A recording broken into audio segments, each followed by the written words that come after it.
You ever wonder why Zoro and Sanji hate each other? Like, they're the only ones in the crew who genuinely dislike each other. And let's keep it real, the only reason why they're on the same team is because of their love for Luffy. And let's be honest here, Mihawk highlighted how Luffy has that insane skill to bring so many different people on the same side. But I think their hatred isn't real, but more so a clash, even a duel of their personalities. Sanji the cook is over the top with his emotions and gets real uncomfortable with the truth, whereas Zoro is the complete opposite, where he swims in the truth but is scared to let the others know how he truly feels. It gets even more crazy when you realize Sanji is paranoid of his own feelings, which was heightened on Whole Cake Island, and he throws away facts and doesn't care what others think of him, as we know it's facts over feelings for Sanji. Yes, Sanji is all feelings, developed through his original childhood flashback with the Vince Smokes. Now Zoro is the polar opposite, as he's paranoid of the facts of the world and what others think of him, especially when it comes to his power, as he wants to be the world's greatest swordsman, which loses status. Then there's his own feeling that he constantly throws away, as seen when he blocked Kaido and Big Mom's attack, or begged Mihawk to train him only for Luffy. He threw away his pride. So let's talk about Curly Brown and Merimo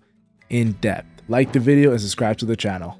Now, I feel like if you really want to understand the key differences between Zoro and Sanji, just look at their flashback. We know Zoro's flashback with Kuwena is much more simple than Sanji's flashback, where you see Zoro see Kuwena struggle to be the world's greatest swordsman because she's a girl and she passes away, and Zoro, of course, inherits that dream and decides that he's going to be the world's greatest swordsman for Kuwena. Very simple flashback, nothing crazy complex.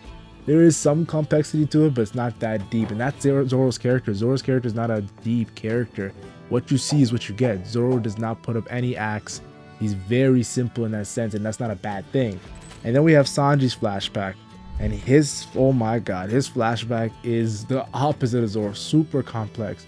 From, of course, his days with the Bartier and how Red Leg Zeph ate his own leg for Sanji, and the starvation, and shows how much he cares about food. And that's why he cares about people starving. He cooks for other people. Such an amazing moment. Or his flashback with the Vince Smokes, where his brothers are beating him up. His father doesn't care about him. His mother is sick, and he brought that food for his mother that was terrible, but she still ate it. Honestly, you see how Sanji is a very complex character from both flashbacks. And the reason why he had two flashbacks is he's one of those complex characters, just like Luffy. Luffy's a complex character, so Oda's like, yeah, I'll give you his original flashback in the first chapter, but I also give you the ASL flashback. That's what I noticed when it comes to Luffy and Sanji, the similarities there. Where it comes to Zoro's more simple. Is that a bad thing? No, Zoro's just more of a simpler character, and he's shown that throughout the series. And I actually like that Zoro's simpler. He keeps the crew grounded. Now, I always knew Sanji was a very emotional, intelligent character, but I didn't know how much of an emotional, intelligent character he was and how levels he'll reach. And he's pretty on some high levels, especially early on when we see him feeding Jin. Yes, this random pirate that he shows no loyalty to, like he has nothing to do to this guy, and he feeds him free food.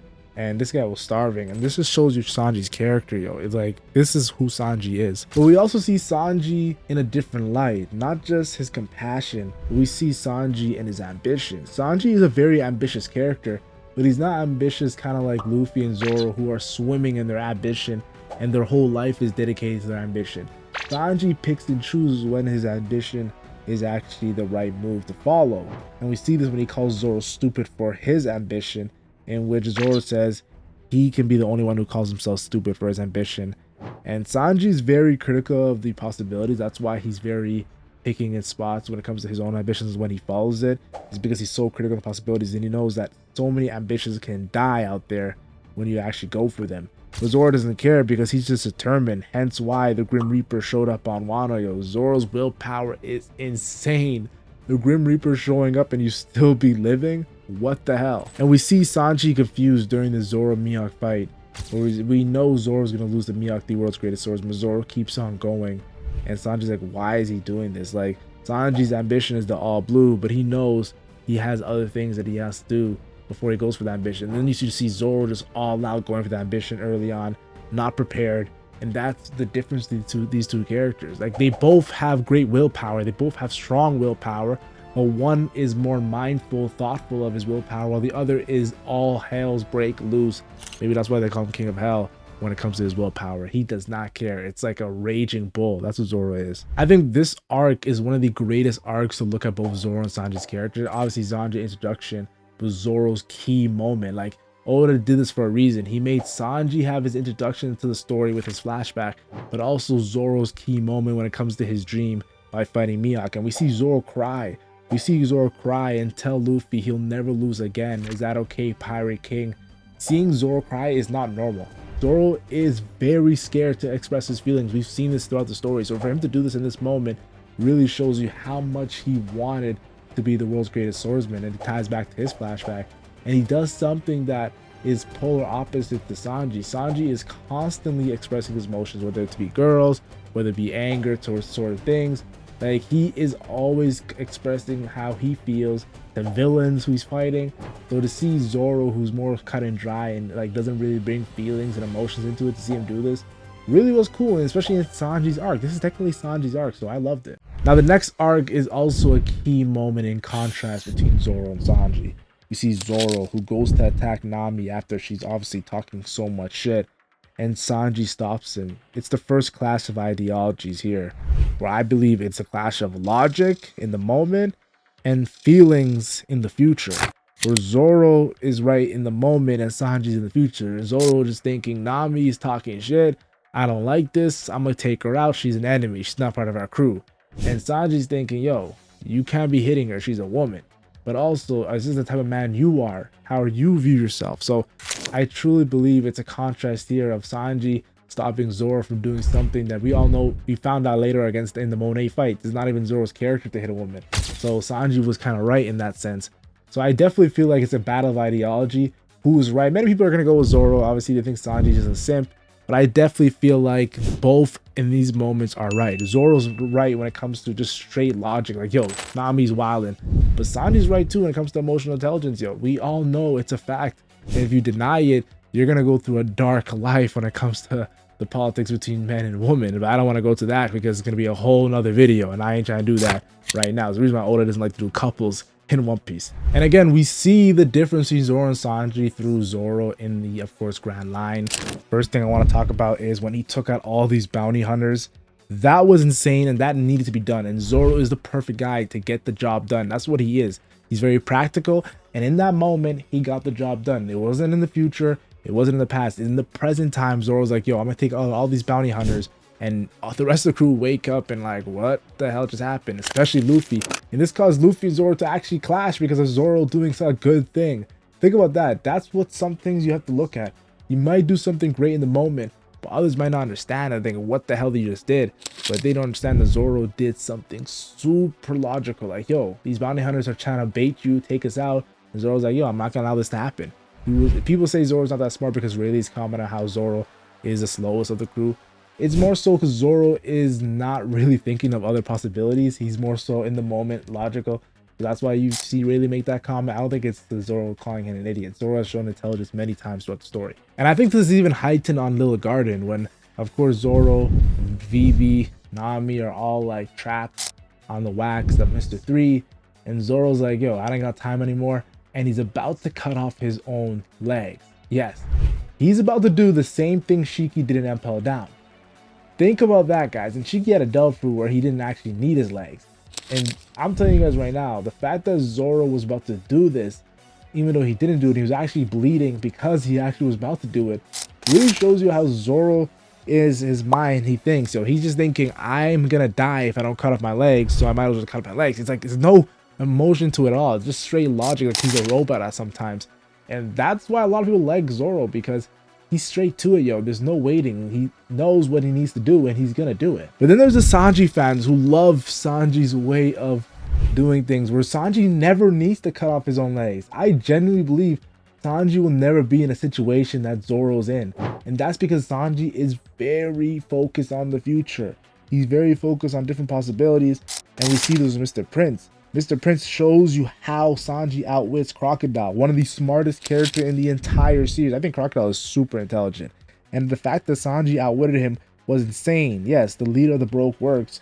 Sanji outwitted this guy. It's like Zoro took out all his bounty hunters in Whiskey Peak with straight raw power in the moment, but Sanji took out the head figure of the bounty crew with just his brain. Yes, Sanji really outwitted Crocodile with his Mr. Prince act over here. And the moments of talking about with Mr. Prince is when he initially tells Crocodile the job is complete. He acts like he's Mr. 3, even though the job wasn't complete. And then, of course, Crocodile, regardless, that's how smart Crocodile is. He was going to assassinate regardless, but then Sanji defeats both of the agents. That showed me right there that Sanji is showing his insane power. Like, he can still fight like Zoro, yo, but he still also can use his brain in the future. And then, of course, we've seen in Alabasta when he tricks Crocodile. And this is the reason why Luffy, Zoro, Nami, Usopp, Vivi were all saved. Even Smoker was saved because of Mr. Prince. Mr. Prince really outsmarted one of the smartest characters in the series. And that's because Sanji thinks ahead while Zoro thinks in the moment. Zoro is super logical in the moment, but Sanji is super logical in the future. That's all he cares about. And continuing the trope of highlighting Zoro and Sanji's moments, Zoro tells Vivi, keep going, even if we die, when Luffy stays back to fight Crocodile. Now Zoro saying this is just straight logic, yo. He knows Luffy staying back is there's a majority chance that he's gonna die to the Crocodile. Zoro knows Luffy's power, and he knows Crocodile's power. It's not rocket science. But later on, Sanji, being the emotionally intelligent man he is, he exposes that Zoro's scared Luffy might lose. Yes, that's right. Zoro's own logic caused him to be in fear. And honestly, you could see the way Zoro's acting. He was training, he looked like he was nervous, and Sanji was reading his body language. And Sanji picked up on that with his emotional intelligence. It just shows you the contrast where Zoro is straight logic, but Sanji is straight emotions. And it's like he can read it, and they don't like each other because they hate each other's ability, yo. Sanji hates Zoro's logic, where Zoro hates Sanji's emotional intelligence. It's just how they are. I want to talk about Zoro's insane haki moment in Alabasta. To cut nothing is to cut everything. Many people highlight this is Ryo super early on in the One Piece story. And I believe the reason why Oda did this is because Zoro is a simple character with simple actions.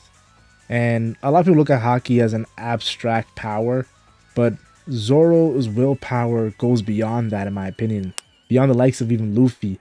And that's why he gets mistaken for being the captain of the crew. His willpower gets heightened because he's so based in reality. He's so based in the moment that willpower just goes through the roof when he brings it out. Now, I know a lot of people like to talk about Zoro's sacrifice. It's probably one of the top 5 greatest moments in One Piece history. But you know what's funny? The guy who actually sacrifices himself for the crew more than Zoro never gets his flowers. Yes, Sanji more times has sacrificed himself for the crew than Zoro. Zoro's moment is just heightened, but we see this time and time again. And early on, Sky P is a big example. In Sky P, Sanji takes an NL lightning bolt straight to the face to save Usopp.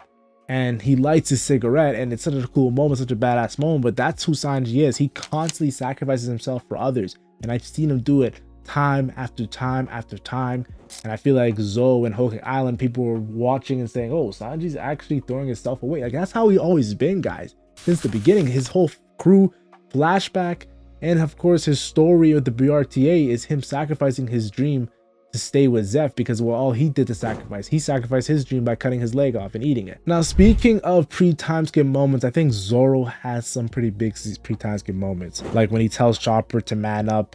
They accepted the challenge of the Davy back fight, no tears. This is just straight truth, cold hard truth. And that's how I look at Zoro. Zoro is literally the embodiment of cold hard truth, and that's why so many fans love him. But we can also see Zoro stray away from trying to do it himself with his own internal thinking and logic and his own truth, and he can go and express his feelings, yo, like we seen him do when he cried during his fight with Mihawk. We see it here with during the Davy back fight. He asked Sanji for help for 10 seconds. That's uncharacteristic of Zoro. He's scared to do things like this, but he'll still do it. When he does it, it's amazing. I think when Zoro does the things like cry or ask Sanji for help, that's even more amazing than what he's known for, because it's so uncharacteristic, and we know he's so fearful to do it. So when he does it, it comes out amazing. I believe a reason why a lot of fans think Sanji has the right to be a vice captain is his relationship with Luffy. Yes, I know Luffy and Zoro have a very strong relationship. He's the first mate.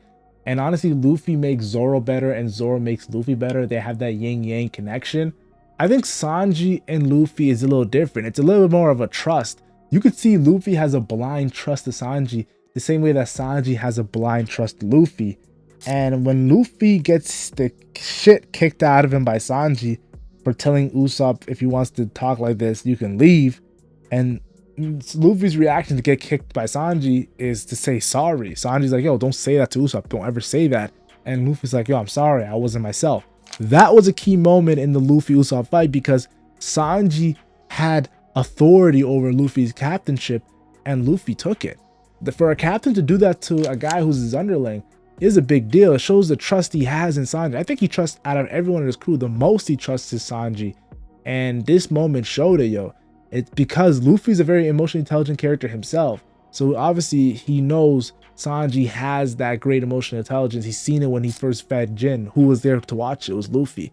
So I love this moment between Luffy and Sanji. And we see this moment again with Sanji when he tells Chopper, you don't know the pain of the loser who has just been pitied. The whole point of the fight was for the Mary, and Luffy's like, you can keep the Mary, showing how emotionally intelligent Luffy is as a character himself. And Sanji seeing this is telling Chopper, don't go and heal him up because that's gonna even hit him harder. Like, Sanji has also the emotional intelligence of a duel between two men. He knows how Usopp will feel. He knows how Luffy will feel. He knows how everyone will feel, and that's why you gotta respect Sanji as a character, yo. That's his skill. But then we have Zoro being the perfect vice captain. He tells Luffy not to hesitate as the captain, because if he can't be decisive, who can we believe in? Zoro is constantly helping Luffy with his logic, with his truth, with his explaining of what Luffy needs to do. That's Zoro's specialty. He knows Luffy needs to do things, the little details that he doesn't want to do, and I think he makes Luffy better in these senses like this. He's not going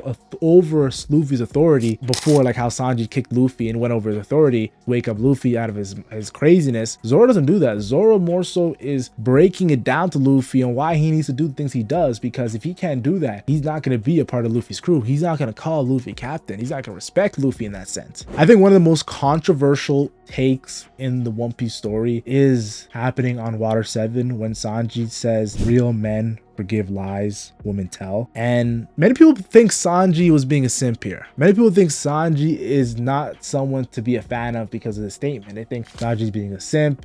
This is not a good statement. It's actually one of the most like loser statements people say. I heavily disagree. I think Sanji emotional intelligence goes beyond some of even the fans understanding. I think some of the fans don't even understand what Sanji's saying here. Because if you look later on in Annie's lobby, she tells Luffy, Robin tells Luffy, I want to live. Like, Sanji was right. Think about that. Robin wasn't keeping it 100, yo. So when he says real men forgive lies women tell, you gotta look at the context, and quotes like this make Sanji look badass to me, honestly. Saying things where some could easily twist it, which many fans did twist it and made Sanji look pretty bad, because we know Sanji has some pretty bad moments, like in Fishman Island with the nosebleeds, and Wano with, of course, that moment of Black Maria. I get it, but you gotta look, Sanji's not your simple character like Zoro. You can't just take what he says. It's much more complex, and Sanji says a lot of things that makes you have a deeper thinking. So I definitely think it's one of the best quotes in the story by Sanji, and it really heightens his emotional intelligence that we don't really get from Zoro. Now, I always said Sanji's best traits are his emotional intelligence and his future thinking. I love Sanji's future thinking. We see that in the Gates of Justice and at his lobby when he opens the Gates of Justice. If Sanji never did that,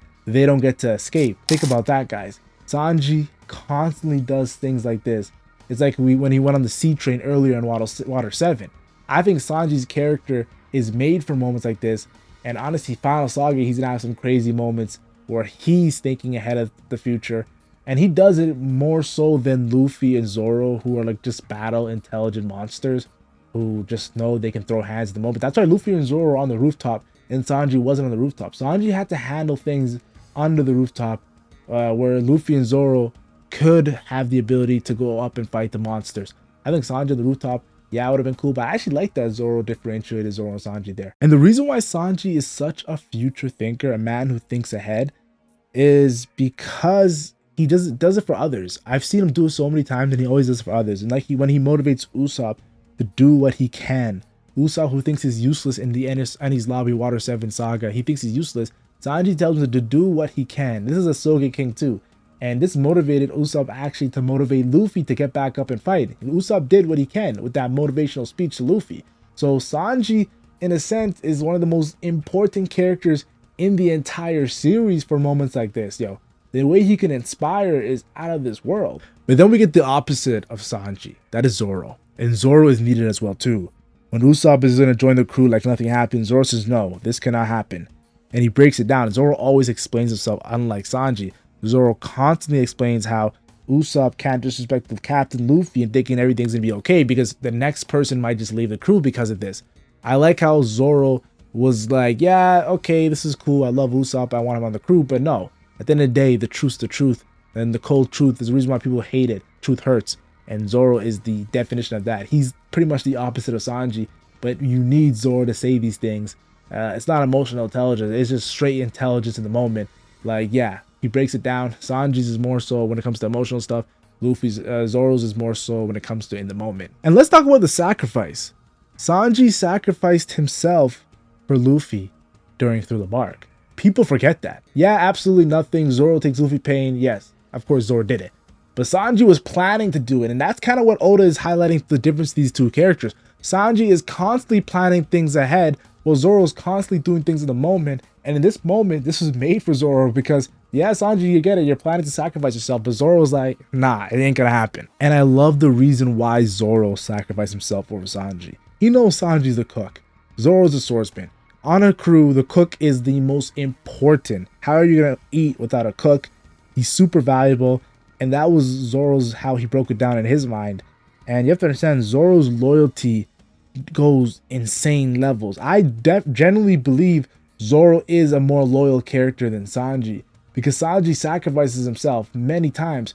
He doesn't care about his own experience, where Zoro does care about his own experience and still shows loyalty. That is why I have Zoro's loyalty over Sanji. Even though they're both pretty insane characters when it comes to the wings of Luffy, Zoro's known for his loyalty for a reason, yo. And through the bark, we've seen it right there, yo. He was not gonna let Sanji sacrifice himself, yo. He forced the hand. That's how loyal Zoro is. I also want to talk about Zoro begging Mihawk to train him. It's insane how Zoro is not doing this because it's some insane logic or some insane truth that we just don't know about. No, he's only doing this because of Luffy. Something that Zoro tends to hide. Like, we seen a moment when he lost to Mihawk, he cried for Luffy. Is that okay, Pirate King? But to see it come full circle right before a time skip, where he throws away his pride and Mihawk can't even understand it, and then he realizes, oh, he'll only do this for someone else. He did it because he saw 3 do 2Y. Luffy said, go train. We're not ready for 3 days. We need 2 years. And Zoro did it, yo. He chose to pretty much to care for the feelings of Luffy other than his own. And he's scared to do it, but he does it. And he bows down to Mihawk. I loved it. But just because Zoro does this doesn't mean he's not going to stay true to who he is in the post-time skip. During the New World, Zoro tells Luffy, you lost to Caesar Clown? Lock in. This is the New World, yo. This ain't no play around like the beginning of the Grand Line. And Luffy tells Zoro yes. Like, he doesn't argue back. He knows Zoro's right. This is why I love Zoro, yo. He always tells the truth, and he never sugarcoats, ever. And we need moments like this, because this is the ultimate motivation right here by Zoro, because he told the truth and motivated Luffy to go on in the future. We also see this in Zou when Luffy is, of course, gonna go do anything to get Sanji back. And Zoro says, yo, you really want to fight 2 Yonko right now? Don't go to Hokage Island. Don't go to Sanji. Zoro can respect that Sanji sacrificed himself. And he's not going to chase after Sanji to get him back in the crew. He's actually going to respect Sanji's decision. Even though he doesn't agree with it, he respects it. And Luffy is more so, yeah, I'm not going to let this happen. I'm taking Sanji back. I don't give a crap about what decision he made. That's why Luffy's the captain and Zoro isn't, yo. Because Luffy went to Hokage Island. But Zoro was telling the truth to Luffy here. We shouldn't go against 2 Yonko. And that would led to Wano having Big Mom and Kaido there. The Onigashima raid. Zoro was right. Now, of course, Luffy didn't just go to Hokage Island and walk away with Sanji. No, of course, there was insane moments like Sanji beating up Luffy. One of the most insane moments in the series. And this is where Sanji does something uncharacteristic. Remember I talked about Zoro doing something uncharacteristic and that was expressing his feelings? Sanji's kind of the polar opposite. He does some cold, hard truth. The truth hurts when he's being very fearful of something to do. And that's when he beat up Luffy. He did not want to beat up Luffy. He was scared to, but he had to do it for the truth. And the truth to tell Luffy to get the hell out of here. I'm staying and you should not protect me. But then Sanji goes back to who he is. A man who always expresses his emotions. Emotionally intelligent. And he starts crying, yo. He starts crying when Luffy's yelling at him, yo. He can't hold it, yo. He can't hold it. This is who he is. And he starts crying because he knows how much he cares for Luffy. And he's only doing this to sacrifice himself. This is why I love Sanji as a character, just with the same reason why I love Zoro as a character. There's some of the best characters in the series, and that's why Oda chose him as the wings to Luffy. And I love how Luffy forces Sanji's hand before Sanji goes back with him at Hokage Island. Luffy tells him, tell me the truth. And Sanji just goes off and tells Luffy the truth, and Luffy accepts Sanji the way he is. Honestly, Sanji's very scared to tell the truth, unlike Zoro, who constantly does it with no filter. Sanji's scared and he does it for Luffy, and Luffy loves it. And when you're scared to do something and someone loves it, it really built a trust. And I love this moment by Luffy and Sanji, but also shows the difference between Zoro and Sanji. I've been talking about this entire video. They are polar opposites in the way they work. One's scared to do one thing, one loves to do one thing. The other's scared to do one thing, the other loves to do one thing. It's like you could see it throughout the story with these characters. So the last thing I want to talk about is Zoro and Sanji are the wings of the crew. And Oda feels this is important, that he showed the most successful crew in the past to also have monsters as their wings with Rayleigh and Gabon, who have conquered Luffy coding and could have easily led their own crew. Just like Sanji had the ability with his planning ahead, and Zoro has the ability with his willpower. They easily could have been used to lead their own crews as well. I believe Joy Boy also had insane wings that used to bicker in the Void Century that will parallel these two. And I also believe we will have a crazy moment in the Final Saga involving these two and Zoro and Sanji that will have everyone in shocked. But yeah, I hope you understand their dynamic a bit more after today. I only made this video so you guys understand Zoro and Sanji and why they duel and battle so many times and clash. It's a personality clash. It has nothing to do with hatred. They actually love each other.